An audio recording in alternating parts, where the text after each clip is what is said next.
Bismillahirrahmanirrahim. Assalamualaikum warahmatullahi wabarakatuh.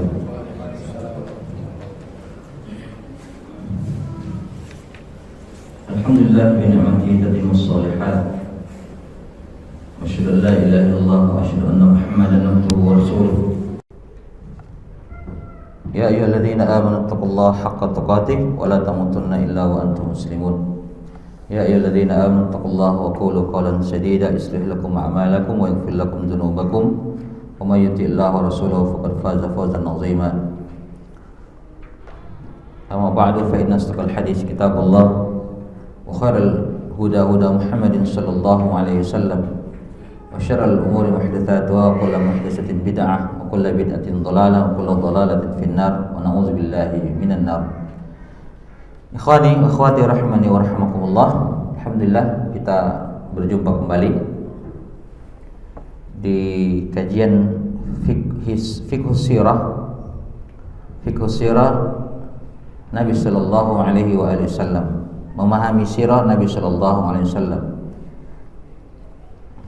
Kita masih di bab muqaddimah ahamiyatu dirasati sirah nabawiyah, urgensi dari mempelajari sirah Nabi sallallahu alaihi wasallam. Sudah sampai di poin yang keempat, selesai.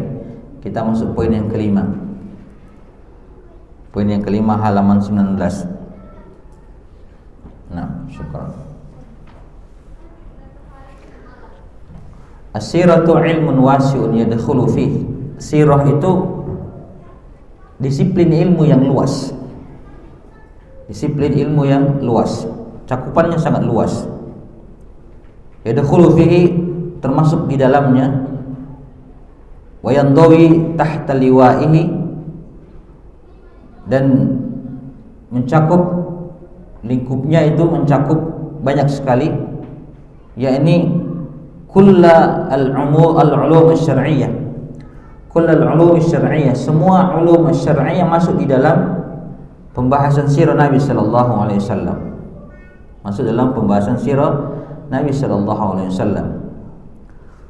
Fa min khilalis sirati yumkinu ma'rifatu ma yali. Kalau kita memperhatikan sirah ikhwani fillah, kita bisa mengetahui poin-poin disiplin ilmu apa yang masuk di dalamnya. Tentu yang pertama al-aqidah. Al-aqidah itu al-awwal al-aqidah.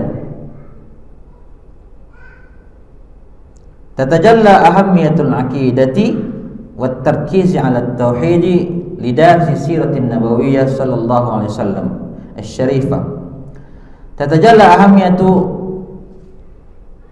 al-aqidah, maka jelas di dalam sirah Nabi sallallahu alaihi wasallam itu kelihatan sekali bagaimana urgensinya al-aqidah. Al-aqidah, begitu pentingnya al-aqidah. Wa tarkiz 'ala tauhid, dan mempelajari tauhid dan pelajaran tauhid di dalamnya. Bagi lidar siratin nabawiyah, bagi orang-orang yang mempelajari sirah nabawiyah syarifah. Hina ma yara ihtimama Rasulullah sallallahu alaihi wasallam bil aqidah fi da'wati. Bagaimana Nabi sallallahu alaihi wasallam memperhatikan dakwah akidah ini, perkara akidah ini di seluruh dakwanya. Jadi orang yang mempelajari sirah bisa melihat bagaimana Nabi sallallahu alaihi wasallam yahtammu ihtimaman tamman, memperhatikan dengan perhatian yang sempurna dalam perkara akidah. Wa kaifa anna Rasulullah sallallahu alaihi wasallam bada'a bit tauhid wa syaghala nafsahu bihi aktsaru hayati an-nabawiyyah. Bagaimana Nabi sallallahu alaihi wasallam memulai dakwanya dengan tauhid. Kita sendiri tahu ikhwani fillah, syariat yang paling pertama turun tentang tauhid. Ya ayyuhal muddatsir qum fa'anzir wa rabbaka fakabbir wa thiyabaka fatahhir. Ayat 1 sampai 7 itu tentang tauhid. Tentang tauhid. Dakwah Nabi sallallahu alaihi wasallam selama 13 tahun di Mekah. Itu pada tahun ke-10 baru turun perintah salat. Jadi 10 tahun itu semuanya tauhid. Semuanya tauhid. Padahal pada saat yang sama bangsa Arab itu juga berbuat maksiat, zina, membunuh anak-anaknya, khamar dan lain sebagainya. Tapi tetap itu yang utama dan dipertamakan oleh Allah Subhanahu wa taala membangun akidah. Jadi 10 tahun lebih itu dakwah Nabi adalah dakwah tauhid. Walaupun sebenarnya seluruh hidup Nabi itu adalah dakwah tauhid, hatta al-mamat, sampai di penghujung hidupnya. Bagaimana beliau berwasiat untuk tidak menjadikan kuburannya sebagai tempat ibadah. Meminta kepada Allah agar kuburannya tidak dijadikan tempat ibadah umatnya. Subhanallah. Ini bagian daripada tauhid. Kemudian al-ba, bagian yang kedua al-ahkam, tentang hukum-hukum. Jadi masuk di dalamnya mempelajari sirah Nabi sallallahu alaihi wasallam itu mempelajari hukum-hukum. Al-ahkam wa yatimmu tila min khilal sirah nabawiyyah ala al-as'ilah allati tu'radu ala Rasul sallallahu alaihi wasallam. Jika kita menelusuri sejarah Nabi sallallahu alaihi wasallam, khususnya dalam hal pertanyaan-pertanyaan yang diajukan kepada Nabi, tu'radu ala Rasul. Karena Nabi itu menjawab sebagaimana kebiasaan Nabi sallallahu alaihi wasallam, habis salat itu selesai zikir dia ke depan masjid, kemudian menunggu pertanyaan-pertanyaan daripada para sahabatnya. Allati tu'radu 'ala Rasul wa ijabatuhu 'alaiha, dan jawabannya Nabi sallallahu alaihi wasallam kepada mereka. Fadlan an sa'iri aqwalihi wa af'alihi allati hiya tasyri' wa ahkam. Apalagi seluruh perkataannya, perbuatannya itu adalah tasyri'. Perbuatannya Nabi, perkataan Nabi adalah tasyri', proses pembentukan hukum. Proses pembentukan hukum. Maka Nabi itu kalau lupa sesuatu, meninggalkan sesuatu, pasti ditanya oleh para sahabat, apakah hukum berubah? Apakah hukum berubah? Ada perubahan dari langit? Maksudnya begitu. Ketika Nabi SAW salat zuhur atau salat asar yang lupa 1 rakaat atau 2 rakaat, para sahabat diam. Karena sahabat menyangkanya ada perubahan dari langit. Maka para sahabat bertanya, wahai Nabi, apakah ada perubahan? Kata Nabi, tidak, saya lupa. Maka kalau saya lupa tolong ingatkan. Itu. Wa tursyidu ila ahkam fiqhiyah, dan semuanya itulah cikal bakal pondasi ilmu fikih di dalam Islam. Ila ahkamin fiqhiyatin katsirah tahummul muslimin, yang semuanya itu penting untuk hidup seorang muslim fi umuri hayati mad-dunyawiyah wal ukhrawiyah, dalam urusan mereka di dunia dan di akhirat. Jadi perbuatan Nabi sallallahu alaihi wasallam, perkataannya itu adalah tasyri' dan merupakan pondasi-pondasi hukum yang akhirnya berkembang menjadi hukum fikih yang dikembangkan oleh para ulama.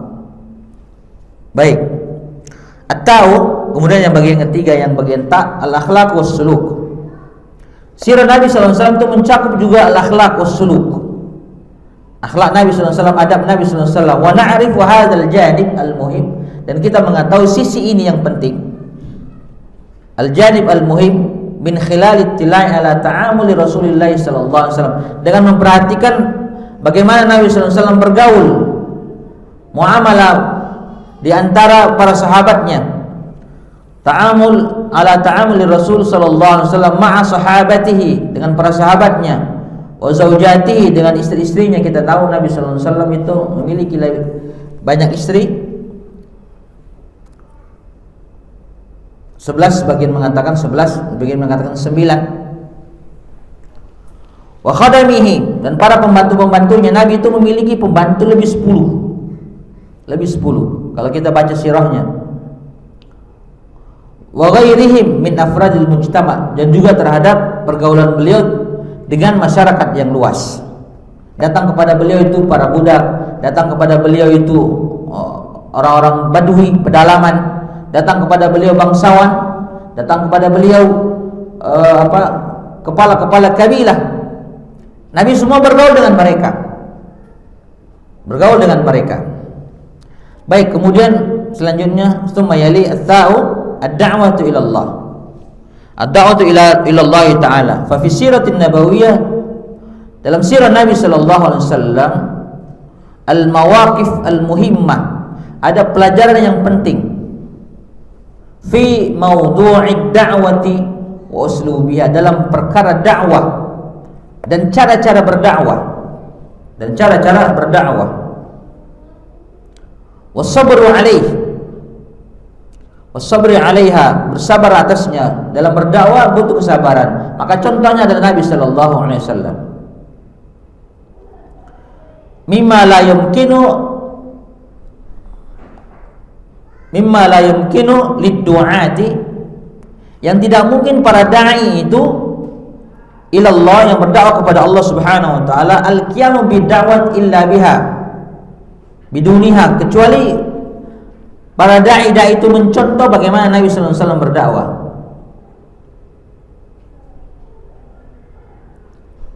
Maka sekali lagi saya tekankan bahwa kehidupan Nabi itu adalah semuanya uswah dari seluruh sisi. Kapanpun seseorang itu mencari qudwah dari sisi manapun dari kehidupan ini, pasti larinya ke Nabi sallallahu alaihi wasallam. Dari sisi manapun, pasti ujungnya Nabi sallallahu alaihi wasallam. Baik, ini ada 5 poin dari ahammiyah min ahammiyati dirati siratin Nabi sallallahu alaihi wasallam. Pentingnya belajar sirah Nabi sallallahu alaihi wasallam. Sebenarnya banyak poinnya. Baik, tsaniyan, kemudian kita masuk bagian yang kedua. Asbabu ikhtiyari jaziratul Arab muntalaqan lirisalah al-khatimah. Sebab terpilihnya jazirah Arab, negeri Arab, sebagai tempat dimulainya risalah penutup. Risalah penutup. Al-awwal, sebabul awal, sebab pertama, inna jaziratul Arabi ardun hurratun. Sesungguhnya jazirah Arab itu apa ya? Daerah yang bebas, daerah yang tidak pernah dikuasai oleh kekuatan manapun.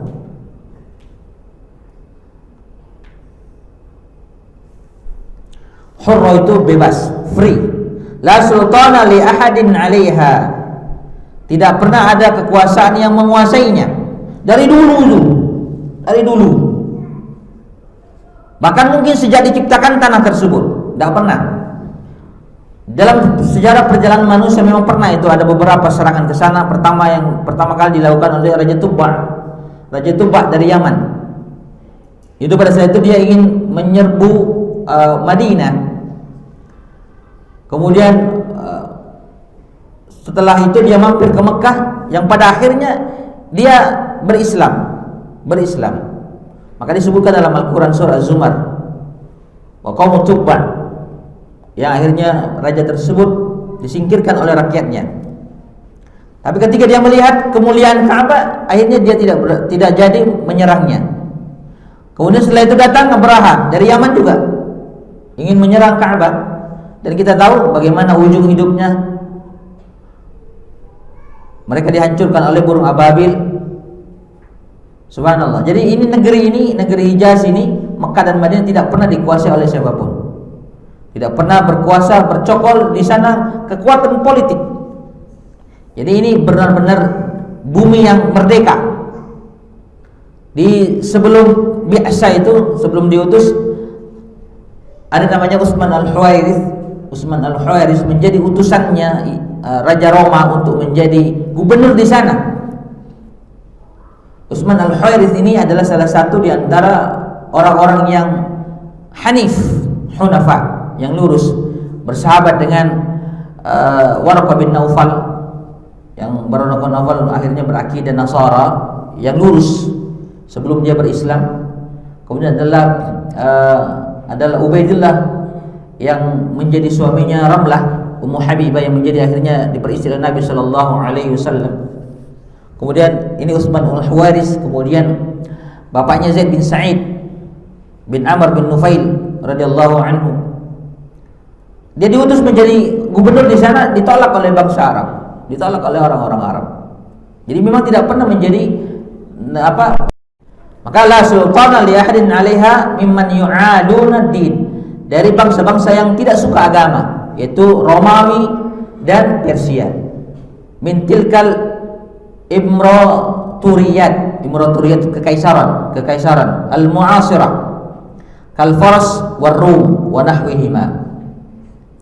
Dulu kan itu Persia kuat, Romawi kuat. Di negeri Yaman juga ada kerajaan Himyar. Kerajaan Himyar. Baik. Ini yang pertama. Maka sejarahnya Hijaz itu tidak pernah ada raja di sana. Secara de facto dan de jure. Tidak pernah. Tidak pernah berdiri sebuah kerajaan besar, tidak pernah. Itu yang pertama. Yang kedua, asani, inna jaziratul Arab lam takun zata diyanatin muwahhidatin ghalibatin fi sairi biqa'iha. Di negeri Arab tidak pernah ada agama yang dominan, yang agama itu mempersatukan mereka semua.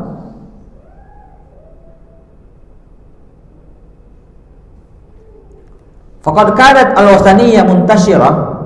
Memang ada agama wal-wasaniyah muntasyirah yang tersebar, lakinnaha ibadatun syatta, tapi ibadah-ibadah mereka berbeda-beda. Wa minhum man ya'budul malaika, sebagian dari mereka menyembah malaikat. Wa minhum man ya'budul kawakib, sebagian dari mereka menyembah bintang-bintang. Wa minhum man ya'budul asnam, sebagian dari mereka menyembah patung-patung.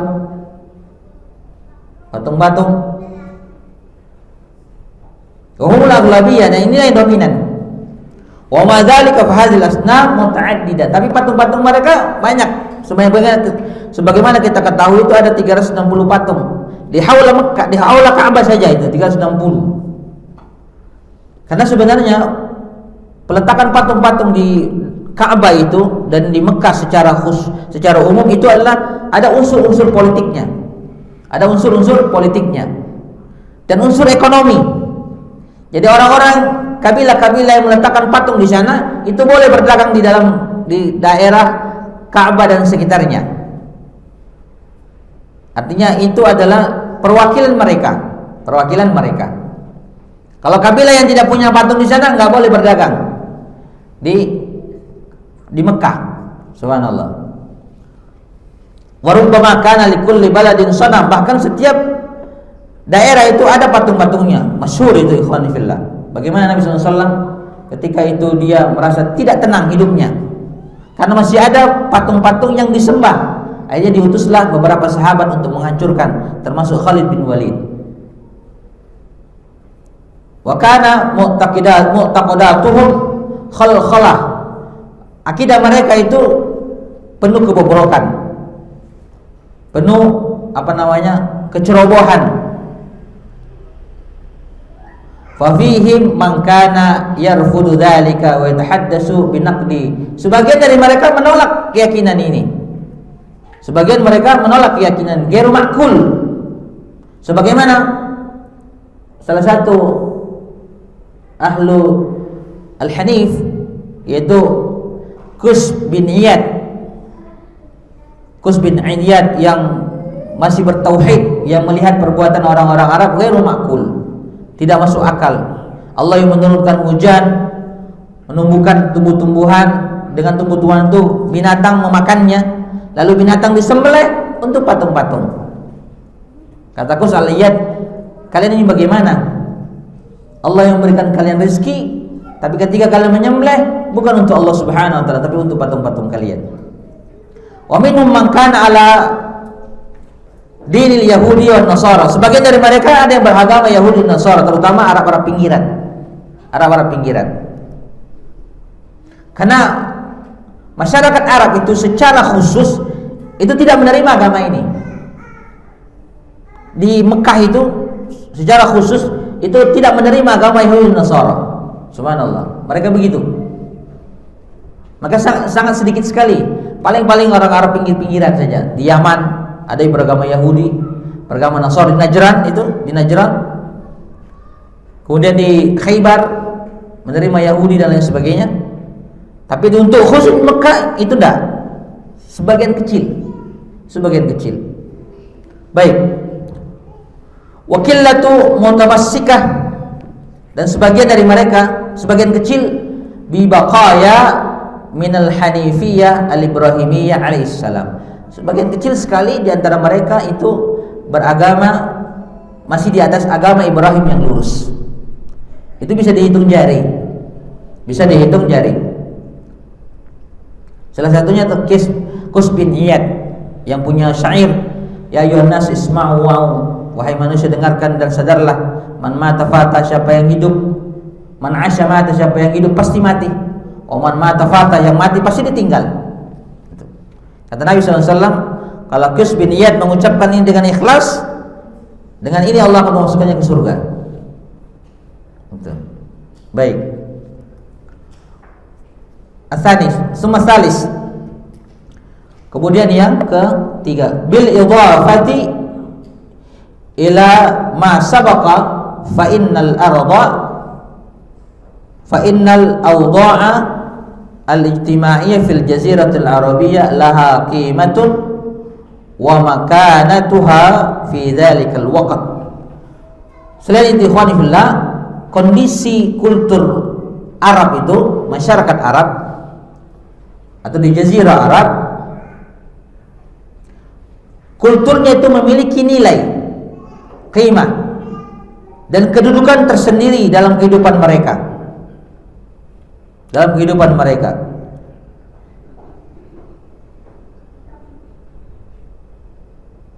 Jadi bangsa Arab itu kan punya kultur tersendiri, yang kulturnya itu sesuai dengan kabilah mereka. Sesuai dengan kabilah mereka. Faqad kana nizamul qabali huwa nizamus sa'id. Jadi nizam, hukum-hukum kabilah itu yang berjalan. Itu yang berjalan. Dan kabilah itu wa kana lil 'ashirati waznuha fi hadzal nizam. Dan keluarga itu memiliki peran penting di dalam kabilah ini. Di dalam kabilah ini. Jadi yang menentukan arah kehidupan mereka dalam kabilah itu keluarga. Maka kita lihat Bani Hashim itu memiliki peran dalam dakwah Nabi sallallahu alaihi wasallam. Bani Muttalib ketika Nabi sallallahu alaihi wasallam dikepung, di boikot selama 3 tahun, yang berperan siapa? Bani Hashim dan Bani Muttalib. Ketika Nabi sallallahu alaihi wasallam dihalang dakwanya, yang membentengnya adalah kabilah-kabilah mereka, keluarga-keluarga mereka. Jadi keluarga sangat punya peran penting dalam sejarah kehidupan bangsa Arab di awal-awalnya. Bahkan ketika Khalid bin Walid itu memimpin perang itu untuk membangkitkan semangat mereka, pasukannya itu dikelompokkan berdasarkan kabilah-kabilahnya. Berdasarkan kabilah-kabilahnya. Kemudian dia mengatakan, tunjukkan kekuatan kalian untuk Islam. Di beberapa perang itu. Subhanallah. Nanti kita akan sampai ke sana. Baik, falamma qama Muhammad bid'awatihi wajada min quwwati Bani Hashim nusratan lahu wa himayatan. Ketika Nabi berdakwah, maka dia menemukan kekuatan dan pertolongan dari kaumnya, yakni Bani Hashim. Dari Bani Hashim. Bani Hashim. Hashim itu kakeknya Nabi yang kedua.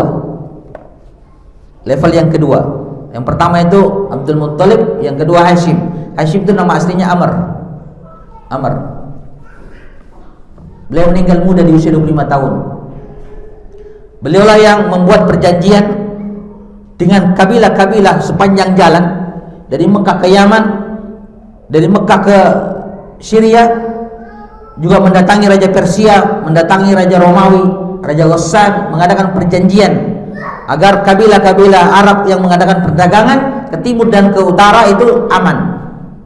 Itulah bahasa Al-Quran ilafun. Maka dipuji dalam Al-Quran li ilafi Quraisy ilafihim rihlatash syita'i was saif. Itu perannya siapa? Hashim, kakeknya Nabi sallallahu alaihi wasallam. Kakek yang kedua. Kakek yang kedua, putranya Abdi Manaf. Taib. Jadi ketika Nabi sallallahu alaihi wasallam berdakwah, wajada min quwwati Bani Hashim nusratan lahu wa himayah, perlindungan.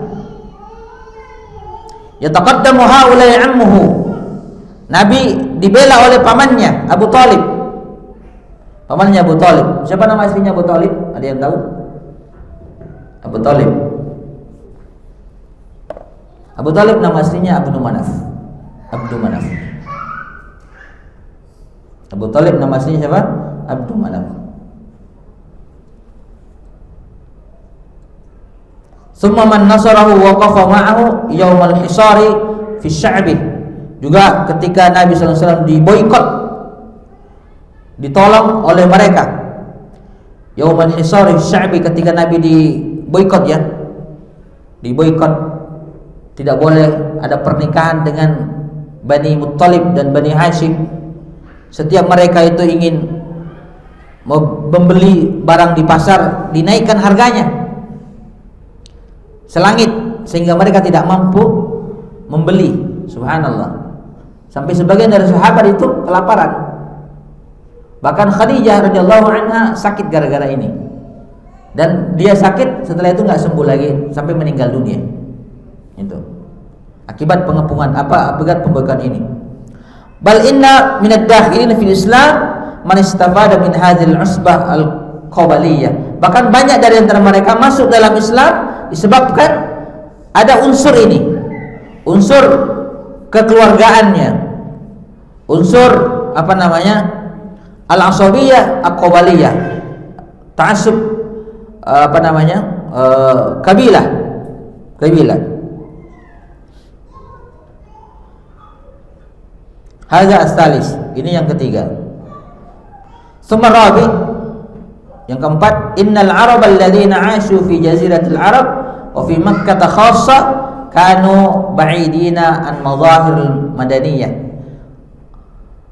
Orang-orang Arab yang hidup di jaziratul Arab, khususnya di Mekah dan di Madinah, khususnya Mekah dan Madinah, kanu ba'idina an madahiril madaniyah, jauh daripada hiruk pikuk, terutama di Madinah ya, terutama di Madinah, jauh daripada hiruk pikuk metropolitan. Karena kita tahu ikhwani fillah, di Persia Romawi itu adalah kehidupan yang modern. Walaupun di Mekah itu sebenarnya juga maju. Karena ini menjadi pusat perdagangan. Orang yang mau ke Yaman mampir ke Mekah. Orang yang mau ke Syria, Palestina dan sebagainya dari Yaman pasti mampir ke Mekah. Itu. Jadi sentral sebenarnya. Makanya di Mekah dulu itu banyak rumah kos-kosan, tempat orang tinggal, tapi free. Nggak kayak di sini bayar, tapi free. Jadi orang-orang kaya itu menyiapkan rumah-rumah kosong yang ada fasilitasnya untuk orang-orang yang datang tinggal di situ. Disiapkan makanannya, minumannya. Subhanallah. Sampai di awal-awal dakwah Nabi sallallahu alaihi wasallam itu ada. Baik. Fahum kama yuqal khawmatun tabi'iyah. Mereka itu adalah suku yang asri yang hidup di kemah-kemah, hidup di kemah-kemah. Lam tu'assir fihim al-hadarat, lam tu'assir fihim al-hadarat wal afkar al-ukhra. Tidak dipengaruhi oleh kemajuan peradaban. Memang bangsa Arab itu ikhwani fillah tidak disentuh oleh peradaban baik yang datang dari Persia, Romawi, Yunani, India. Tidak tersentuh. Mereka itu eksklusif. Ini mungkin bagian daripada penjagaan Allah ya dalam menanti risalah terakhir.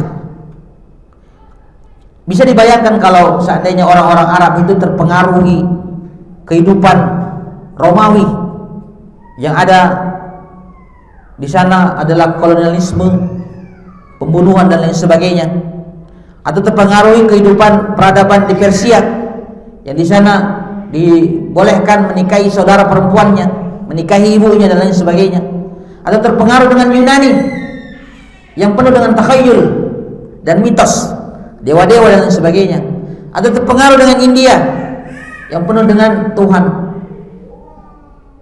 Subhanallah, mereka tidak ada terkena seperti itu, bangsa Arab. Makanya jahiliyahnya orang Arab itu bukan jahiliyah yang terstruktur, bukan jahiliyah yang terstruktur, yang disengaja, tapi jahiliyah yang tidak datang ilmu kepadanya, disebabkan tidak sampai kepada mereka ilmu. Maka Umar bin Khattab ketika masuk Islam dia menangis.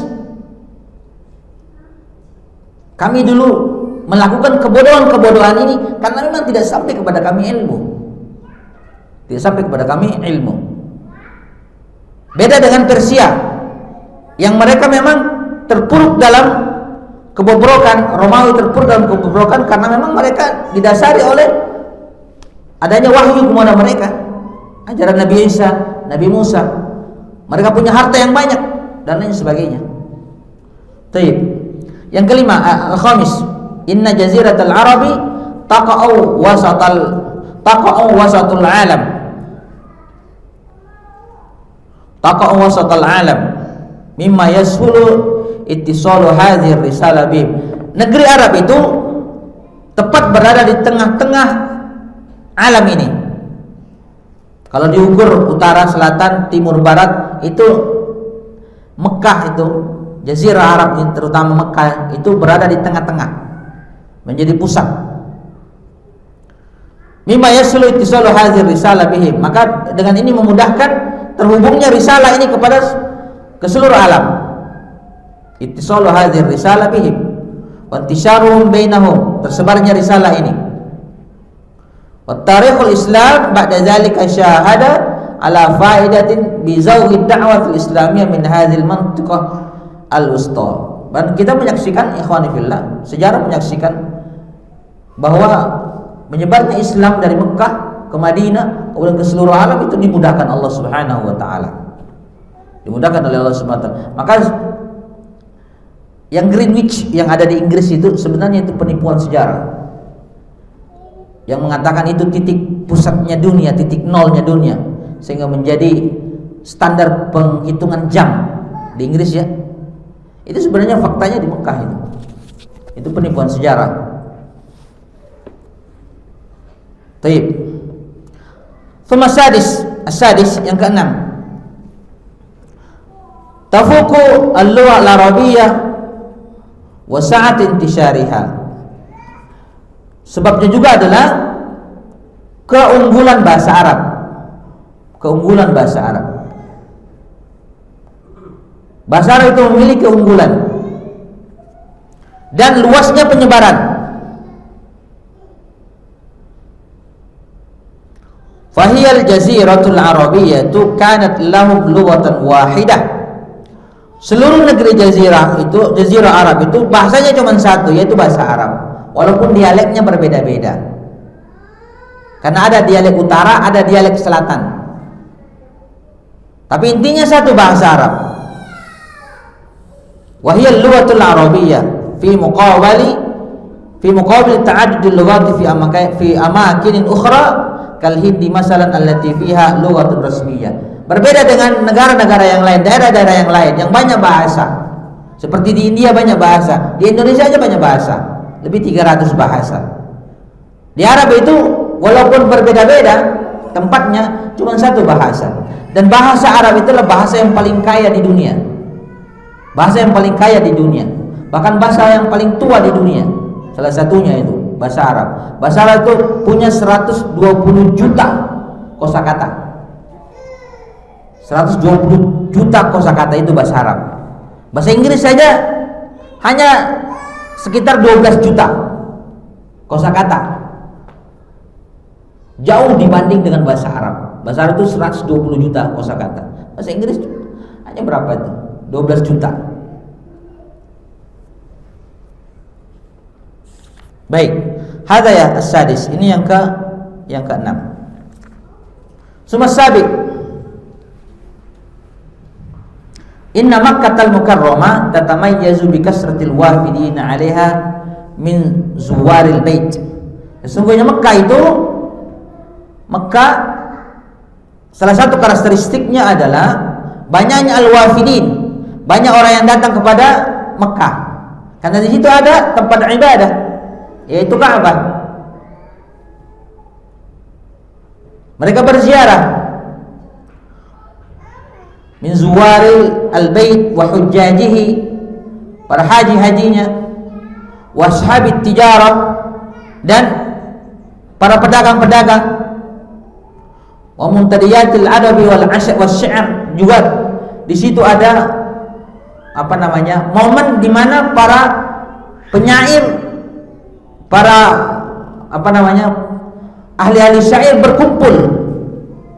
berkumpul memperlihatkan syair-syair mereka. Itu setahun sekali di momen mendekati haji di Pasar Ukaz. Maka dalam riwayat itu, kalau kita belajar tarikh adabil lughah, itu dikatakan tuh kadang-kadang satu pesyair itu membacakan syairnya dari pagi sampai sore, nggak habis itu satu itu. Nah, yang terbaik di antara mereka diambil kemudian ditempel di Ka'bah. Siapa yang menang ditempel di Ka'bah. Itu. Jadi Mekah itu dari dulu dikunjungi. Bahkan di beberapa riwayat itu dikatakan bahwa Yahudi Nasara itu juga dulu menziarahi Ka'bah. Kemudian mereka berhenti disebabkan banyaknya patung-patung di sekitaran Ka'bah yang dimulai dengan Amr bin Luwai dari Bani Khuza'ah ketika mereka berhasil menyingkirkan kabilah Jurhum. Baik.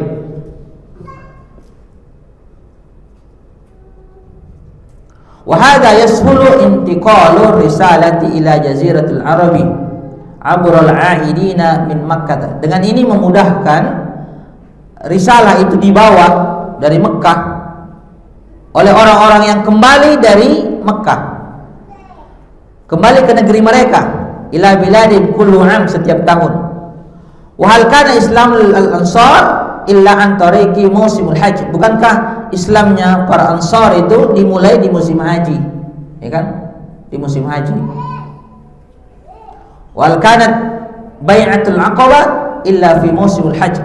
Juga kita tahu bahwa bai'at aqabah, baik yang satu baik yang kedua itu dimulai di bulan terjadi di bulan haji. Di bulan haji. Makanya Nabi SAW itu meniatkan hijrah itu di bulan Zulqa'dah.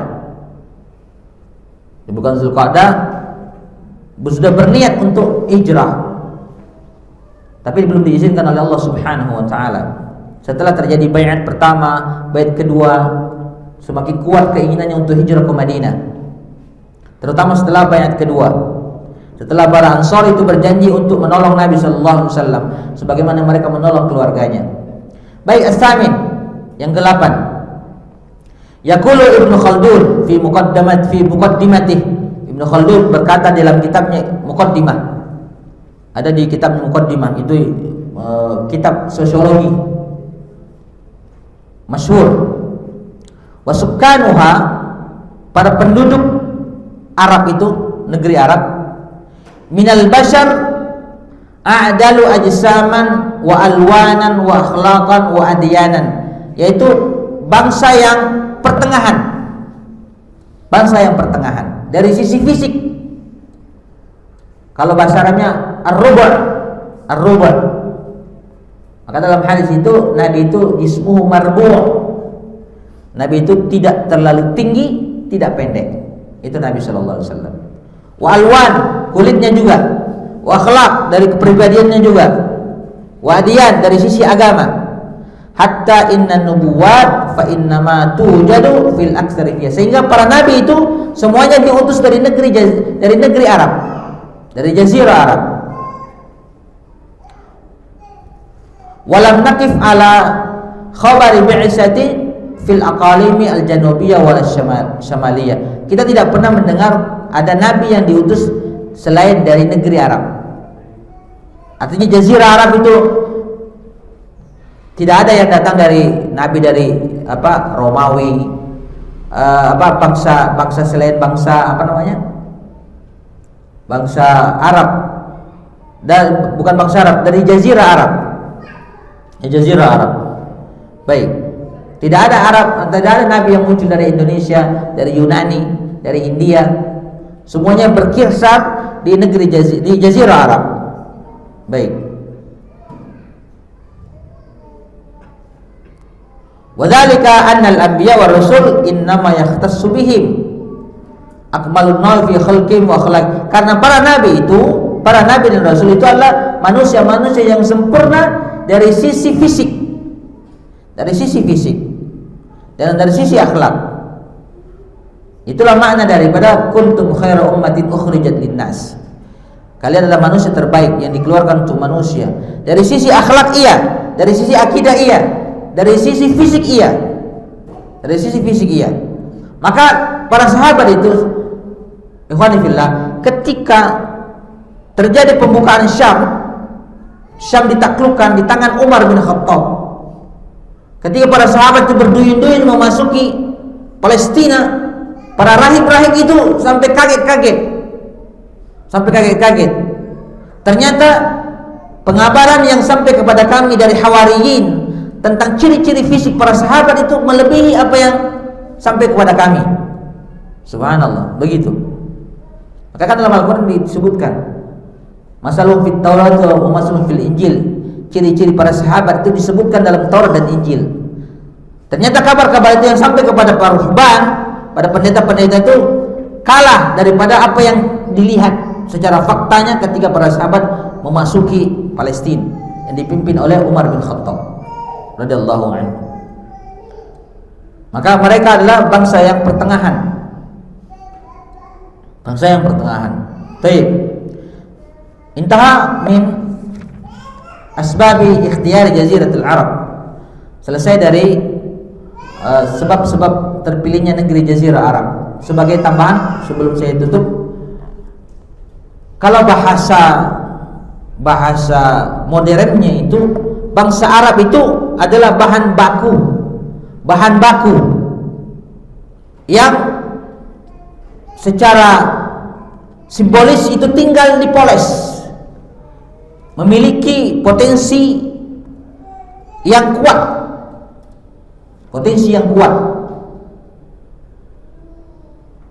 karena mereka tidak pernah terjerembab di dalam kemerosotan peradaban. Artinya begini, bangsa Arab itu tidak pernah terjebak dalam kerutan sebagaimana peradaban yang ada di Persia dan di Romawi. Mereka sangat menjaga kulturnya dari sisi sifat-sifatnya. Maka terkenal sekali dalam bangsa Arab itu bagaimana mereka ikramu duyuf, memuliakan tamu, menjaga janji, menepati janji. Karena ini sangat berperan penting dalam sejarah perjalanan Islam. Mereka bagaimana memegang janji, bahkan Allah mengabadikan minal mu'minina rijalun sadaqu ma ahadu, sebagian daripada mukmin, yakni para sahabat, rijalun sadaqu, mereka percaya, ma ahadu, apa yang dijanjikan kepada mereka. Wa minhum man qada nahbah, di antara mereka sudah mendapatkan janjinya ketika mereka dicabut nyawanya oleh Allah, dimasukkan ke surga. Diberikan janjinya oleh Allah Subhanahu wa taala. Wa minhum man yantazir, di antara mereka menunggu janji-janji ini. Wa ma baddalu tabdila, mereka tidak pernah merubah janji ini. Maka tidak ada para sahabat radhiyallahu anhum ajma'in yang kematian Nabi SAW mereka murtad. Ini karakter-karakter yang memang sengaja dipelihara. Ada satu kisah yang luar biasa. Ada seorang kakek, saya baca di kisah mereka itu, ada seorang kakek yang anaknya terbunuh.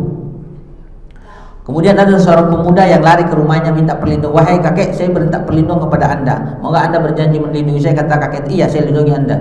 Kemudian datanglah orang-orang masyarakat. Wahai tuan, anak anda dibunuh.